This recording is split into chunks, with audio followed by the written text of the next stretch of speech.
First செக்கோஸ்லோவாக் republic 1918ஆம் ஆண்டு October 28ஆம் தேதி முதலாவது செக்கோஸ்லோவாக்கியா குடியரசு நிறுவப்பட்டது. இது அமைதியான முறையில் அதிகாரம் மாற்றப்பட்ட ஓர் அரிதான நிகழ்வாகும். செக் மற்றும் ஸ்லோவாக் மக்கள் பல நூற்றாண்டுகளாக ஆஸ்திரியாவின் ஹாப்ஸ்பர்க் வம்சத்தின் கட்டுப்பாட்டில் இருந்தனர். செக் மக்கள் பேரரசின் ஆஸ்திரிய பகுதியிலும் ஸ்லோவாக் மக்கள் அதன் ஹங்கேரிய பகுதியிலும் வாழ்ந்தனர். இரு சமூகங்களும் தங்கள் தனித்துவமான மொழி மற்றும் கலாச்சார அடையாளத்தை இழந்து கொண்டிருந்த நிலையில் 19ஆம் நூற்றாண்டில் தேசியவாத உணர்வு வலுப்பெற்றது. முதல் உலகப் போரின் போது ஆஸ்திரிய பேரரசு பலவீனமடைந்தது. செக் மற்றும் ஸ்லோவாக் தலைவர்கள் சுதந்திரமான நாட்டை உருவாக்க இதனை ஒரு வாய்ப்பாக கருதினர்.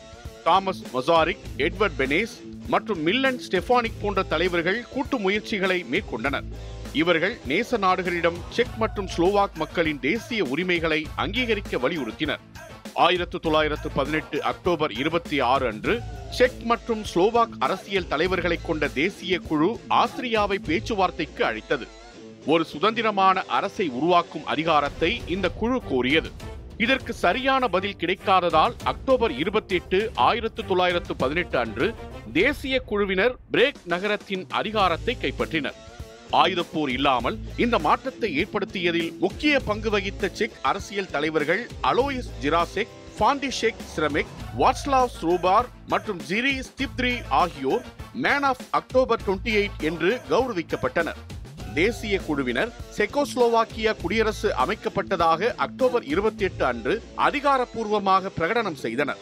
இந்த நிகழ்வு வன்முறையற்றதாகவும் ஆர்ப்பாட்டங்கள் மற்றும் பொதுமக்களின் உற்சாகமான ஆதரவு கொண்டதாகவும் இருந்தது. இந்த அமைதியான அதிகார மாற்றம் மத்திய ஐரோப்பாவில் ஒரு புதிய ஜனநாயக நாட்டை உருவாக்கியது. இந்த நாடு செக் மற்றும் ஸ்லோவாக் மக்கள் ஆகிய இரு முக்கிய இனக்குழுக்களையும் ஒருங்கிணைத்து உருவாக்கப்பட்டது. நாட்டின் முதல் அதிபராக தாமஸ் மசாரிக் பதவியேற்றார். இந்த நிகழ்வு ஒரு மாபெரும் பேரரசின் சிதைவில் இருந்து மக்கள் ஒரு தேசிய அரசுரிமையை பெறுவதற்கான அமைதியான மற்றும் சட்டப்பூர்வமான வழியை குறித்ததாக வரலாற்றில் இடம்பெற்றது.